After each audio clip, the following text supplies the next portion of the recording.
Šiandien Romoje, Švento Petro aikštėje įvyko kardinolų konsistorija, kuriai vadovavo popiežius Jonas Paulius II. Tai svarbi diena Lietuvos istorijoje, kadangi tarp 44 naujai įvesdintų kardinolų yra ir kardinolas iš Lietuvos, Vilniaus arkivyskupas metropolitas Audrys Juozas Bačkis.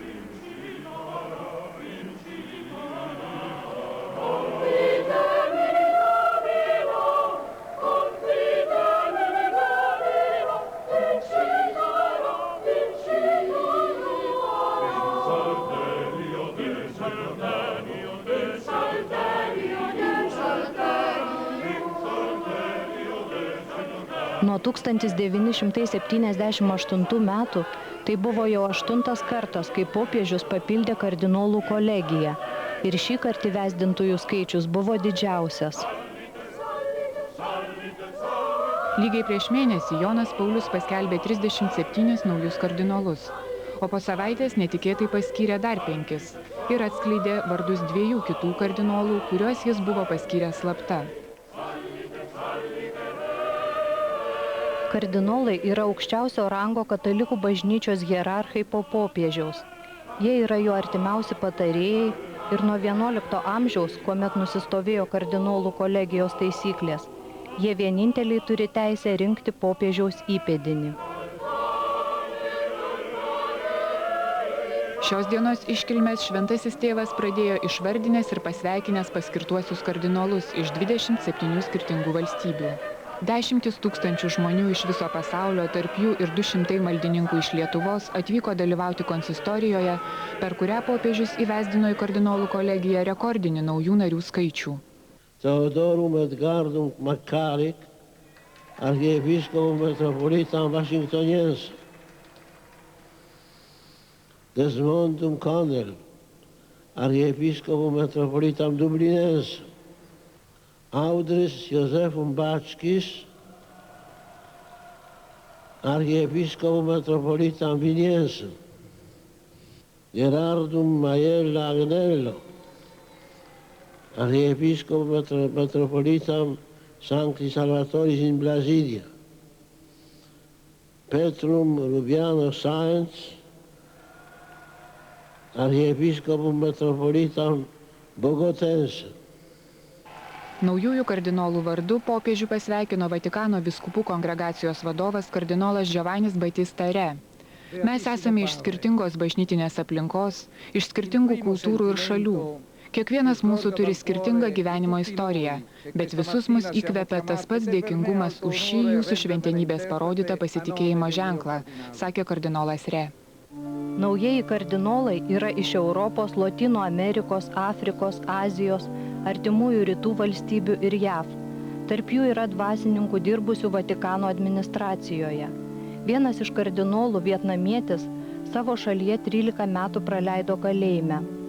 Savo atstovų kolegijoje dabar turės ir tokie didieji pasaulio miestai kaip New Yorkas, Londonas, Vašingtonas, Lima, Buenos Aires. Kardinolo titulas buvo suteiktas ir 3 rytų bažnyčių patriarchams.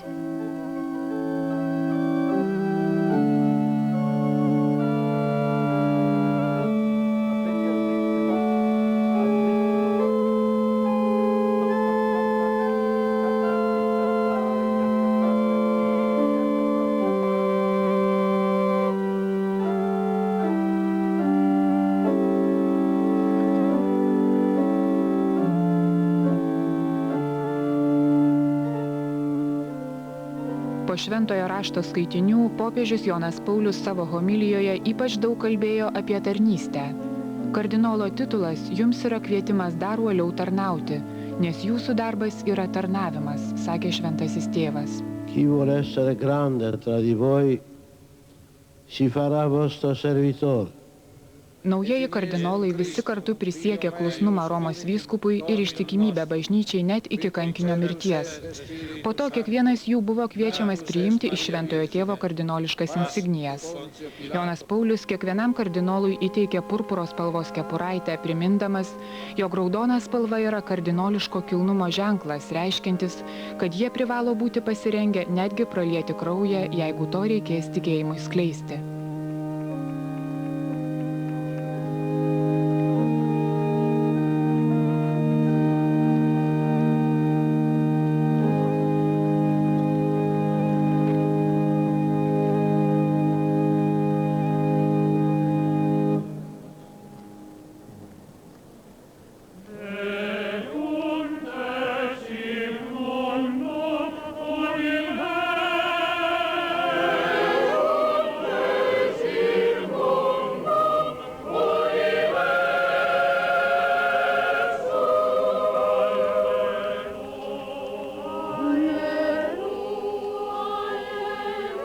Kardinolo priesaiką šiandien davė ir Vilniaus arkivyskupas metropolitas Audrys Juozas Bačkis.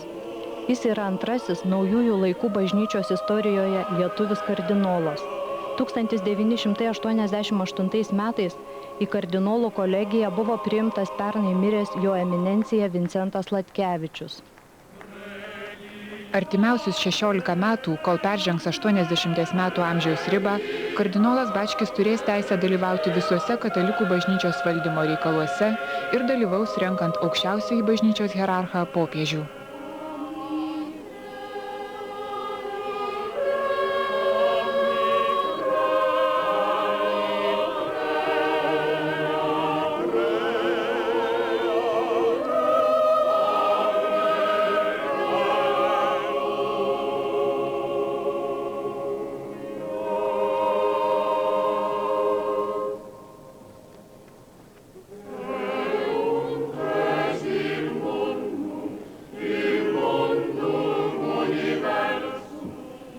Ketvirtadienį popiežius drauge su naujaisiais kardinolais Šventojo Petro aikštėje aukos mišias ir kiekvienam kardinolui įteiks po žiedą, glaudžios vienybės su Petro sostu simbolį.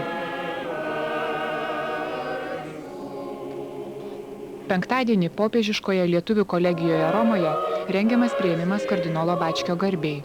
Naujuosius kardinolus, kartu su jais atvykusius dvasininkus ir tikinčiuosius priims Šventasis Tėvas.